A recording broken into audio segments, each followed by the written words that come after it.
ছুটির দিন বাসায় রান্নার আয়োজন অলওয়েজ অন্যরকম হয়। অনেকদিন ধরে ইচ্ছা করছিল তেহারি খাবো, তো ভাবলাম আজকে তেহারি রান্না করি। হাঁড়িতে প্রথমে সরিষার তেল দিয়ে পেঁয়াজ কুচিগুলো ভেজে নিতে হবে। সরিষার তেল দেওয়ার কারণ হলো যাতে ঘ্রাণ ভালো আসে। পেঁয়াজ ভাজা হলে এর মধ্যে আদা রসুন বাটা দিয়ে দিতে হবে। আমার বাসার সবাই তেহারি অনেক পছন্দ করে। যেহেতু এটা রান্না করা সহজ, তো আমরা প্রায় বাসায় এটা রান্না করি। এখন এর মধ্যে আমরা আগে থেকে ধুয়ে রাখা গরুর মাংসগুলো দিয়ে দিব।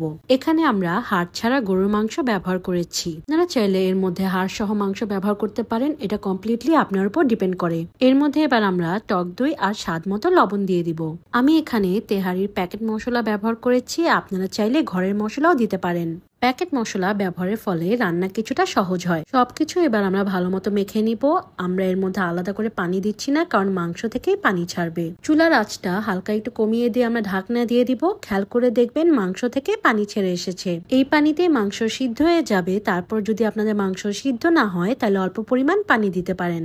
এখন আমরা এর মধ্যে পেঁয়াজ বেরেস্তা আর কাঁচামরিচ দিয়ে দিব। আপনারা যে যেমন ঝাল খেতে পছন্দ করেন সেই অনুযায়ী কাঁচামরিচ দিবেন। মাংস মোটামুটি সিদ্ধ হয়ে আসলে আমরা আলাদা করে রেখে দিব। এবার আমাদের পোলাও রান্নার জন্য আরেকটা হাঁড়িতে সরিষার তেল আর পেঁয়াজ বেরেস্তা দিতে হবে। 1 চামচ করে আদা রসুন বাটা দিয়ে আমরা আগে থেকে ধুয়ে রাখা পোলাওয়ের চাল এর মধ্যে আস্তে আস্তে ঢেলে দিব। পোলাওয়ের চালের উপরও কিন্তু তেহারির স্বাদ অনেকটা নির্ভর করে, তাই সবসময় চেষ্টা করবেন ভালো মানের পোলাওয়ের চাল ব্যবহার করার জন্য। এখন আমরা পোলাওয়ের চাল ভালো মতো ভেজে নিব। চাল ভাজা হয়ে আসলে এর মধ্যে আমরা গরম পানি দিয়ে দিব। সাধারণত যতটুকু চাল তার দ্বিগুণ পানি দিতে হয়, আপনারা চোখের আন্দাজেও দিতে পারেন। যেহেতু চালের সাথে আমরা গরুর মাংস আর ঝোল অ্যাড করব, তো পানির পরিমাণটা অবশ্যই খেয়াল রাখবেন। এখন এর মধ্যে কাঁচামরিচ আর সিদ্ধ করে রাখা গোল আলু অ্যাড করব। আলুটা অপশনাল, আপনারা চাইলে আলু বাদ দিতে পারেন। চালগুলো সিদ্ধ হওয়ার জন্য আমরা ঢাকনা দিয়ে ঢেকে দিব আর মাঝে মাঝে ঢাকনা তুলে হালকা করে নাড়বো যাতে নিচে না লেগে যায়। চাল মোটামুটি সিদ্ধ হয়ে আসলে এর মধ্যে আমরা রান্না করা গরুর মাংসগুলো অল্প অল্প করে ঢেলে দিব।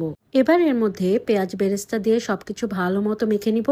এক একজনের বাসায় এক একভাবে তেহারি রান্না করা হয়। আমি অলওয়েজ চেষ্টা করি কম ঝামেলা করে কেমনে মজাদার খাবার রান্না করা যায়, আর সেই ভিডিওগুলোই আপনাদের সাথে শেয়ার করার চেষ্টা করি। 1 বক্স পেঁয়াজ বেরেস্তা আমার ফ্রিজে অলওয়েজ রেডি থাকে, তো যখনই রান্না করি এটা ব্যবহার করতে খুব ইজি হয়। তেহারির পানি কমে আসলে আমরা সেটা দমে দিয়ে দিব। দম দেওয়া হয়ে গেলে হালকা নেড়ে চেড়ে আমরা চুলা থেকে নামিয়ে গরম গরম পরিবেশন করব। তেহারির সাথে হাতে মাখা সালাদ কিন্তু আমার অনেক পছন্দ।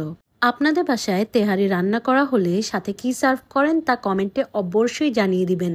বাজার থেকে এবার বাসমতি চাল কিনে নিয়ে এসেছি, ইচ্ছা আছে কাচ্চি রান্না করার। আপনাদের কাছে যদি কোনো মজাদার কাচ্চির রেসিপি থাকে তা আমাকে অবশ্যই জানাবেন, আমি সেটা ফলো করার চেষ্টা করব। তো এই ছিল আজকের মতো ভিডিও, দেখা হবে পরের ভিডিওতে। আল্লাহ হাফেজ।